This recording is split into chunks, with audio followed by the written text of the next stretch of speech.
गौरी पुत्र गणेश भगवान की जय। श्री शिवाय नमस्तुभ्यम।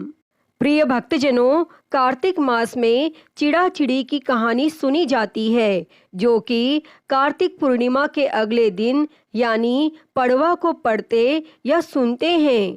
इस दिन आटे के चिड़ा चिड़ी बनाकर घर के बीचों बीच रखने के बाद उन्हें वस्त्र पहनाते हैं। घर के सभी कमरों में घर का सारा सामान रखते हैं और चिड़ा चिड़ी को खील बताशे और लड्डू का भोग लगाते हैं।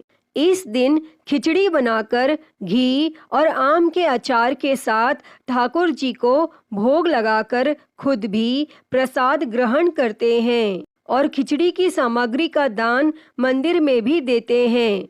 जिन लोगों का अपना घर नहीं है और घर खरीदने की आपकी इच्छा हो, किसी कारण से आप घर नहीं खरीद पा रहे हो या आपका मकान बनने वाला हो, तो आपको चिड़ा चिड़ी की इस कहानी को आज जरूर सुनना चाहिए। ऐसा माना जाता है कि यह कहानी सुनने से मकान बहुत जल्दी बन जाता है, या जो इच्छा आपकी है, जिस तरह का मकान आपको चाहिए, वह इच्छा भी आपकी जल्दी पूरी हो जाती है।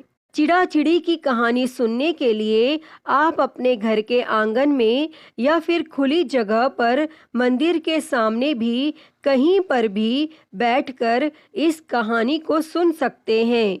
कहानी सुनने से पहले आपको आटे से चौक पूरकर एक मकान की आकृति बनानी होती है। मकान की आकृति इस तरह बनाएं जिस तरह से भी आपकी इच्छा मकान बनाने की हो। जितने कमरे आप चाहते हैं उस तरह से आप एक मकान की आकृति बना लीजिए। छोटा या फिर बड़ा, जैसा भी घर आप चाहते हैं उस तरह का घर आप जमीन पर बना लीजिए। फिर आटे को गूंदकर उसमें आपको नमक या हल्दी नहीं डालनी है। केवल सादे आटे को पानी से गूंथकर आपको चिड़ा चिड़िया का एक रूप बनाना है। केवल आकृति बनानी है। लगना चाहिए कि आपने चिड़ा चिड़िया बनाए हैं। तो चिड़ा चिड़ी की आकृति बनाने के बाद आप उसे, जो मकान आपने जमीन पर बनाया है, आकृति बनाई है, उसके ठीक बीचों बीच आपको रख देना है। अब आपने आटे से जो भी कमरे की आकृति बनाई है, जितने भी घर बनाए हैं, आपने उस आकृति में सभी में आपको कुछ ना कुछ भर कर रखना होता है, खाली नहीं छोड़ना होता है। तो आप इन कमरों में खील बताशे रख सकते हैं। एक दिया जलाकर आपको घर के बीचों बीच चिड़ा चिड़ी के सामने रखना है। पूजा करने के लिए आपको 4 मिट्टी के दीपक भी चाहिए। हो सके तो घी के दीपक जलाएं, नहीं तो आप तिल के तेल के दीपक जला सकते हैं। 5 दीपक में से एक दीपक तो आपने चिड़ा चिड़ी के सामने रखा, यानी घर के बीचों बीच रखा है। बाकी आप चारों कोनों में, चारों दिशाओं में एक एक दीपक जलाकर रखें। और इस समय चिड़ा चिड़ी को खिचड़ी का भोग भी लगाया जाता है। तो खिचड़ी आप मूंग की दाल की, चाहे हरी या पीली दाल की बनाएं। मूंग की खिचड़ी बनाकर रखें। सभी को तिलक लगाएं। जितने भी कमरे आपने बनाए हैं उन सभी का तिलक करें और घर के मुख्य द्वार पर आपको तिलक लगाना है। जो आकृति बनाई है उसके मुख्य द्वार पर आपको तिलक लगाना है। और सभी का पूजन करने के बाद आपको चिड़ा चिड़ी की कहानी सुननी चाहिए। तो प्रिय भक्तजनों, आइए अब हम सुनते हैं चिड़ा चिड़ी की कहानी। कहानी के अनुसार एक बार 4 चिड़ियां थी। चारों कार्तिक स्नान करती थी। पड़वा आने पर चारों ने सोचा कि चलो खिचड़ी बनाएं। एक चिड़िया चावल लेकर आई, एक चिड़िया दाल लेकर आई और एक चिड़िया घी लेकर आई। सबने मिलकर खिचड़ी बनाई। सबने सोचा कि पहले कार्तिक स्नान कर लें, नहाकर आ जाएं, फिर सब साथ बैठकर खिचड़ी खाएंगे। तो पहले एक चिड़िया स्नान करके आई।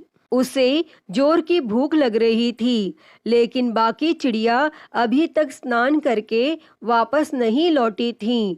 तो उसने खिचड़ी की भाप खा ली, यानी भाप सूंघ कर अपना पेट भर लिया। दूसरी चिड़िया आई, उसे भी भूख लगी थी, तो उसने पानी पी लिया। तीसरी चिड़िया ने खिचड़ी खा ली और चौथी चिड़िया ने बची हुई खुरचन खा ली।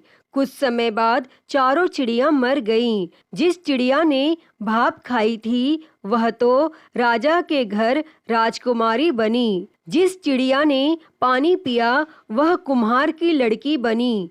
जिस चिड़िया ने खिचड़ी खाई थी वह अगले जन्म में ब्राह्मण की लड़की बनी, और जिस चिड़िया ने खुरचन खाई थी वह हथिनी बनी। अब कुम्हार की लड़की राजा के यहाँ दासी बनी, और ब्राह्मण की लड़की राजकुमारी की सहेली बनी, और हथिनी भी राजा के यहाँ पर ही थी। राजकुमारी को पिछले जन्म की सारी बातें याद थी।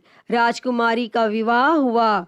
जब वह विदा हो रही थी तो राजा से बोली, पिताजी, मैं अपनी सहेली और दासी को भी साथ लेकर जाऊंगी। तब राजा ने कहा, ठीक है, ले जाना। और राजकुमारी फिर भी नहीं गई। तो राजा ने पूछा, अब तुम्हें और क्या चाहिए? तो वह बोली, पिताजी, मुझे हथिनी भी चाहिए।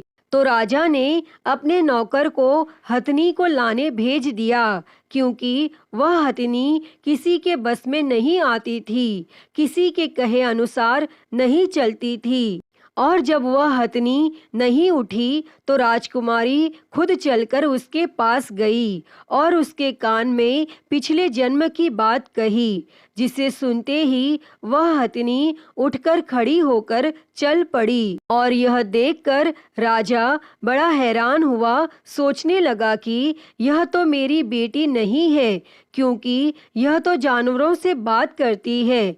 तब राजा ने सोचा कि शायद मेरी बेटी के रूप में ये कोई और बहरूपिया है। तब राजा ने क्रोध के मारे तलवार निकाल ली और कहा कि सच सच बता, तू कौन है, नहीं तो मैं तेरी गर्दन काट दूंगा। तब राजकुमारी ने अपने पिताजी से अपने पिछले जन्म की सारी बात कही, और यह सुनकर सभी को बहुत हैरानी हुई। तब वह राजकुमार जिससे राजकुमारी का विवाह हुआ था यह सब देख रहा था। तब वह राजकुमारी से कहने लगा कि अगर कार्तिक स्नान की इतनी महिमा है तब तो हम दोनों भी मिलकर जोड़े से कार्तिक स्नान करेंगे और खूब दान पुण्य करेंगे। प्रिय भक्तजनों, चिड़ाचिड़ी की इस कहानी को सुनने के बाद गणेश भगवान की कहानी सुनने से ही कहानी का पूरा पुण्य मिलता है। तो आइए अब सुनते हैं भगवान श्री गणेश जी की कथा।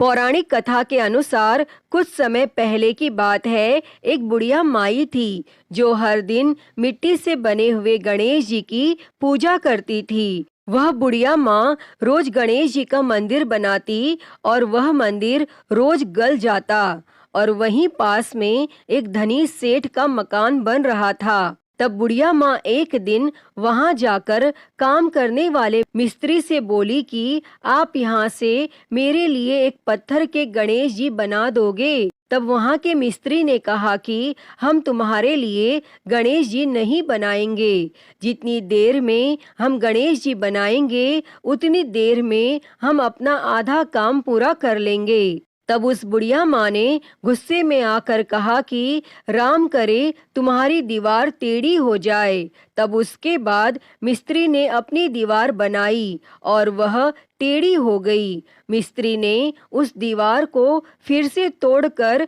दोबारा बनाई और फिर से वह दीवार टेढ़ी हो गई। मिस्त्री बार बार दीवार को बनाता और तोड़ देता। ऐसा करते करते शाम हो गई। फिर थोड़ी देर में सेठ आया और उसने कहा, आज तुम लोगों ने कुछ भी काम नहीं किया।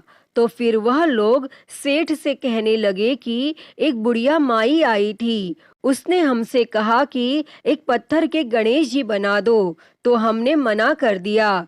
तब उसने कहा कि तुम्हारी दीवार टेढ़ी हो जाएगी, और तब से दीवार टेढ़ी ही बन रही है, और हम बनाते हैं और उसे फिर तोड़ देते हैं। तब सेठ ने उनकी सारी बातें सुनी और मिस्त्री से बोला, अभी के अभी जाओ और बुढ़िया माँ को लेकर आओ। तब मिस्त्री बुढ़िया को लेकर आया और सेठ ने बुढ़िया से कहा कि हम तुम्हारे लिए सोने का गणेश जी बनाकर देंगे, तुम हमारी दीवार सीधी करवा दो। और तब सेठ ने बुढ़िया को सोने से बने हुए गणेश जी की मूर्ति दी। उसके बाद सेठ की दीवार सीधी हो गई। अतः हे गणेश जी महाराज, जैसे आपने सेठ की दीवार सीधी की, वैसे ही सबकी करना और सबकी रक्षा करना। तो सभी प्रेम से बोलिए, भगवान श्री गणेश जी की जय। प्रिय भक्तजनों, तो मैं उम्मीद करती हूँ कि आपको आज की यह कहानी पसंद आई होगी, और अगर वीडियो अच्छी लगी हो तो इसे लाइक करें, ज़्यादा से ज़्यादा शेयर करें, और कमेंट बॉक्स में भगवान श्री गणेश जी की जय लिखना ना भूलें। और हरिहर भक्ति चैनल को सब्सक्राइब कर नोटिफिकेशन बेल को ज़रूर ऑन कर लें। हर हर महादेव। धन्यवाद।